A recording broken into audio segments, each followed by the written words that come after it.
You ever notice how some memories don't fade? They just wait. They sit in the darkest corners of your chest like wolves, perfectly still, perfectly patient, until one random December night when the air smells like pine and betrayal, and suddenly they're tearing through you all over again. I want you to picture something with me.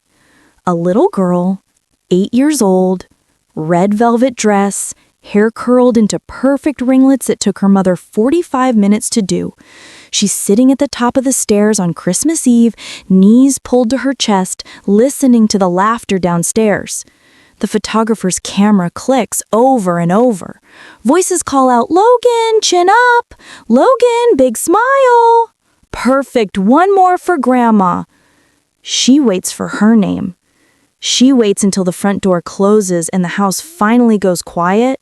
Then she creeps down in sock feet and finds the living room empty except for her brother standing alone in front of a 12-foot tree. Blazer perfect, hair perfect, the only child in every single framed photo on the mantle. She stands there in the doorway, invisible until the lights on the tree automatically shut off at 11 p.m. and plunge her into darkness. That little girl was me. My name is Elara Voss. And for the next 27 years, every single December, I learned the same lesson on repeat. I was the extra, the afterthought, the one they remembered only when they needed something. The first Christmas I remember clearly is the one when I was 8. I already told you about the red velvet dress. What I didn't tell you is that after the photographer left, I walked into the kitchen looking for my mother. She was at the island arranging cookies on a silver tray, humming along to Bing Crosby. I tugged her sleeve. "Mommy, when do I get my picture?" She didn't even look down. "Oh, honey, we got plenty." Logan was the only one who cooperated. "Run upstairs and change, the velvet wrinkles." I stood there until the oven timer dinged. She still never looked at me. That was the first time I understood the hierarchy. Logan was the sun, my parents were planets, and I was space debris, only noticed when I got in the way of the view. By the time I was 12, the forgetting had become tradition. Every December, my mother would call me into the dining room 2 weeks before Christmas, spread out glossy resort brochures and say, "We're trying to decide between Aspen and St. Barth's this year. Logan gets to pick because of his tournament schedule. Where do you think he'd like best?" Never, "Where would you like to go, Riley?" Always, "Where would Logan like best?" I learned to answer quickly so I could escape the room faster. "Aspen has better snow," I'd say. And they'd book St. Barth's because Logan hated being cold. High school was worse. Logan got a brand new Jeep the day he turned 16. I got a used Honda Civic with 112,000 miles and a cracked windshield because you're the responsible one, Riley. You'll take care of it. Logan's lacrosse banquets filled the formal dining room. My debate team nationals trophy went into a box in the attic because it doesn't match the decor, sweetheart. Senior year, I won a full-ride art scholarship to RISD. I came home waving the acceptance packet like it was made of solid gold. My father glanced up from his phone long enough to say, "That's nice, honey. Hey, did you proofread Logan's Yale supplement yet? He's really struggling with the conclusion." I stood in the doorway until the packet crumpled in my fist. Then I went upstairs, opened a new bank account my parents knew nothing about, and started funneling every birthday check, every babysitting dollar, every freelance graphic design gig into it. I titled the savings account Exit Strategy, because even at 18, I knew if I waited for them to choose me, I would die waiting. College was freedom wrapped in loneliness. I spent 4 Christmases in a row eating ramen in an empty dorm while snow fell outside the window, because the one time I asked to come home freshman year, my mother said, "Oh, honey, we're doing a family ski trip to Zermatt. Logan's coach thinks altitude training will help his vertical. Flights are insane this late. You understand." I understood. After graduation, I moved to Harborview, got a junior designer job that paid nothing and demanded everything, and kept saving. Every Christmas, I invented elaborate lies about work retreats or friends, families in Napa, so no one would know I was actually alone. I became a master of the solo holiday. Christmas Eve movie marathons, Chinese takeout, champagne in coffee mugs, falling asleep to the sound of my own heartbeat. I told myself it didn't hurt anymore. I lied. Some years I almost caved. One December, I booked a flight home, packed a suitcase, even bought gifts. Then I saw the family Christmas card on my mother's Instagram before I'd even landed. Just the three of them in matching cream sweaters in front of the fireplace, no empty space where I was supposed to stand. I turned around at the gate, flew to Iceland instead, and drank Brennivin with strangers under the northern lights. I stopped trying. But I never stopped saving. I found the house on a random Tuesday night at 2:17 a.m. when I couldn't sleep. A 1972 cedar and stone chalet on 40 acres in the Iron Ridge Mountains. The listing photos were god-awful. Orange shag carpet, wood paneling dark as sin, kitchen appliances the color of guacamole regret. But the bones, my God, the bones. 40-foot cathedral ceiling. A wall of glass facing west over a valley so deep it could swallow sound, and a deck that hung out over nothing like it was daring gravity to try something. Price had been slashed 3 times, seller motivated, cash offers only. I called the agent at 2:23 a.m. By 2:47, I had wired a $50,000 earnest deposit from Northlight Holdings LLC, an entity that had existed on paper for 6 years, waiting for this exact moment. By sunrise, I owned a mountain. I closed December 22nd in the middle of a blizzard that shut down every road for 50 miles. The realtor met me at the base of the private road in a pickup with chains on the tires. She handed me the keys wearing mittens and an expression that said, "You're insane, and I respect it." I drove the last 3 miles in 4-wheel drive low, windshield wipers losing the war against the snow, heart hammering so hard I tasted metal. When I finally killed the engine in front of the house, the silence hit me like a drug. No highway noise, no neighbors, just wind and snow, and the faint smell of cedar bleeding through the cracks. I didn't go inside right away. I stood on the deck and let the storm try to murder me. -14 degrees, snow coming sideways, and I laughed until I cried. Because for the first time in 34 years, the silence wasn't telling me I didn't belong. It was telling me I was finally home. I named her Hollow Light, because when the morning sun hits that wall of glass just right, the whole place glows like the inside of a lantern, and because I had spent my whole life feeling hollow, and this house poured light straight into the empty. The first month, I lived on takeout coffee and spite. I ripped out every square inch of orange shag carpet with utility knife and my own bleeding hands. I painted until the fumes made me dizzy and the high felt like revenge. I learned how to wire smart locks, installed trail cams, and run Cat 6 cable through frozen walls at midnight because insomnia is cheaper than therapy. Every night, I fell asleep on an air mattress in the great room, staring up at the beams, listening to the house settle around me like it was learning my shape. I kept it secret. No location tags, no check-ins. I told exactly 4 people it existed. Mara, my best friend from college, who once drove 6 hours in a snowstorm to bring me soup when I was sick. Daniel, my creative director, who taught me that talent is common but boundaries are rare. Grandma June, 91, sharp as winter air, the only blood relative who ever saw me. And Sable Drummond, attorney, former prosecutor, current holder of my panic button. They were the only ones who got the address. They were the only ones who got the keys.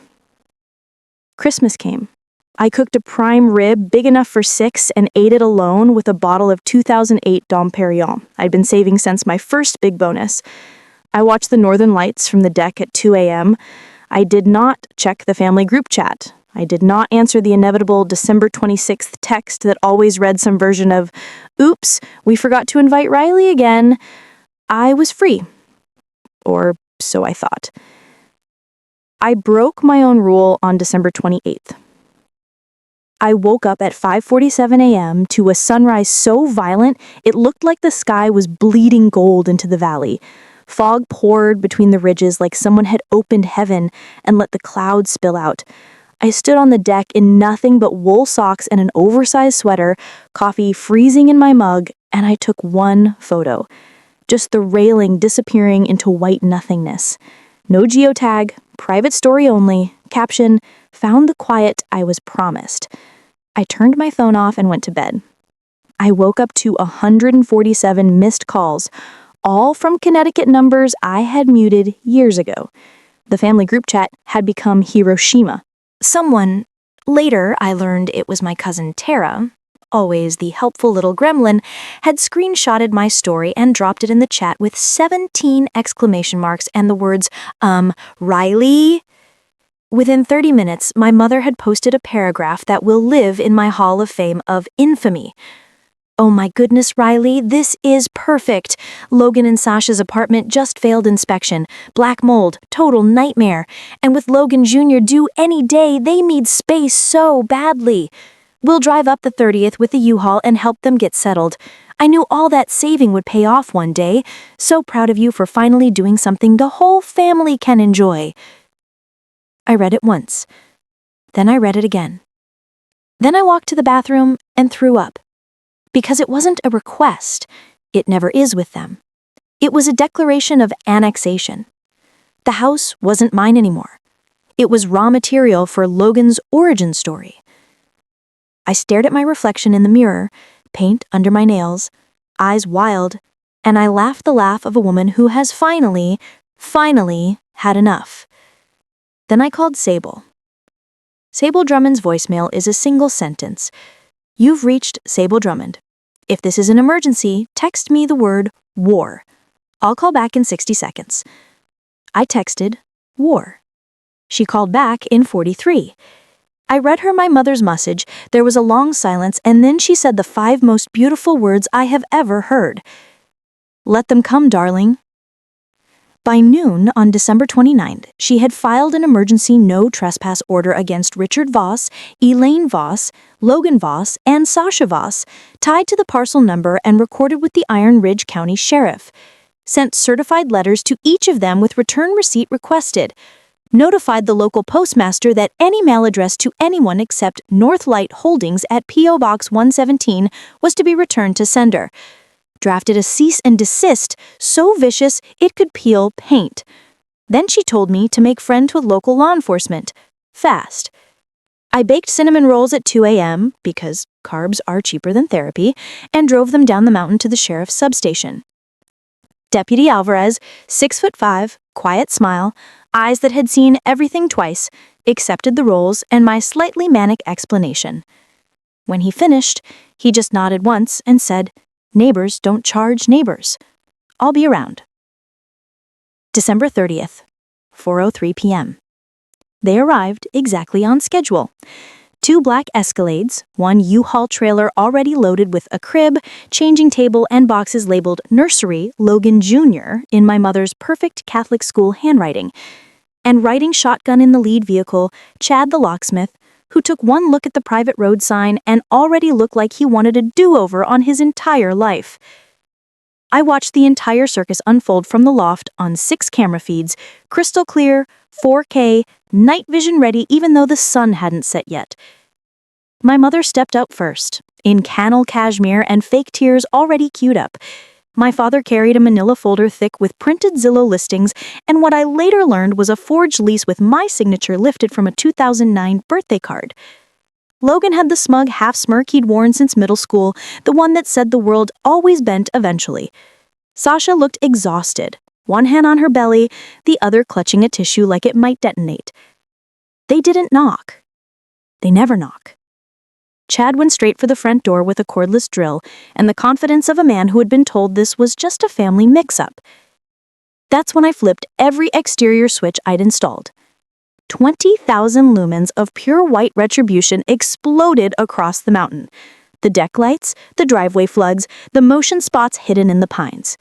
It looked like the surface of the sun had decided to relocate to my front yard. Then I opened the loft window and spoke through the external speaker system I'd wired myself at 3 a.m. fueled by Spite and Red Bull.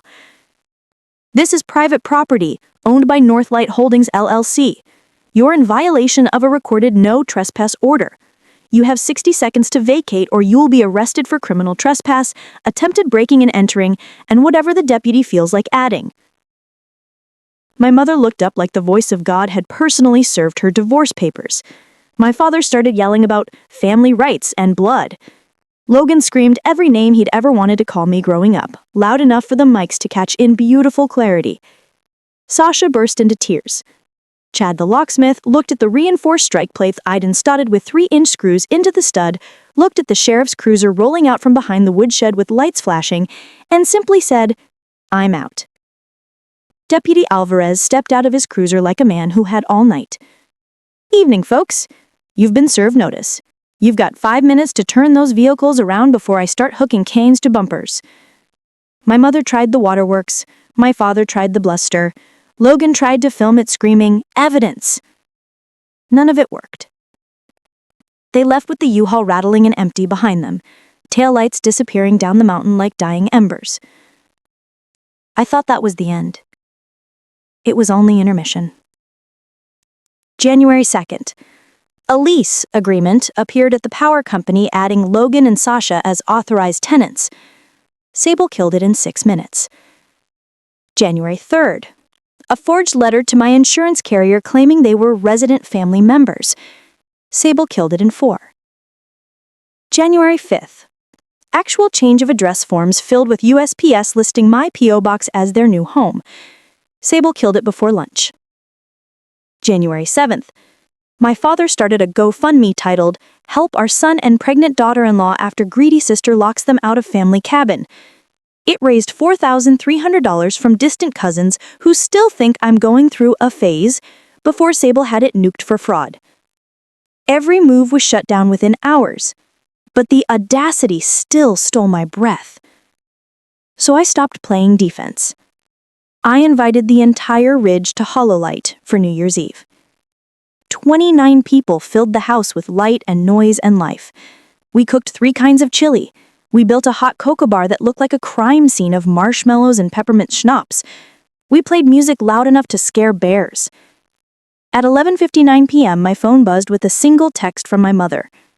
"You win. Happy now?" I looked around at the people laughing in my kitchen, at the fire roaring, at the mountains holding us safe in their ancient hands. I typed back 2 words, and then blocked every number I'd ever been guilted into keeping. Completely. We counted down to midnight on the deck when illegal fireworks exploded over the valley. And for the first time in 35 years, I was exactly where I was supposed to be, surrounded by the family I chose, in the home I fought for, on a mountain that finally belonged only to me. It's December again now. The tree in the great room is lit with 1,000 white lights.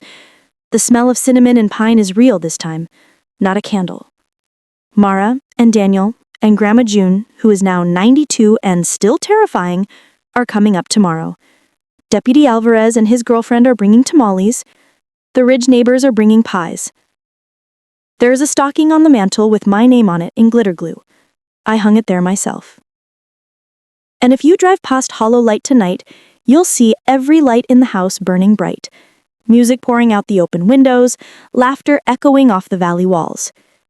Because some quiet is worth fighting for, some homes are worth bleeding for, and some victories taste like champagne at midnight on a deck you paid for with every Christmas you were never invited to. This is Elias Vaughan reminding you, the people who forget you at Christmas don't get to live in the house you built with the pain they rained. If this story hit you the way it hit me telling it, if it made your chest tight and your fists clench, drop your city in the comments so I know where the Hololight family is watching from tonight. And tell me the moment you finally chose yourself. I read every single one. See you in the next one. Stay bright. Stay yours. And if they ever try to take your mountain, burn the bridge and salt the earth behind you.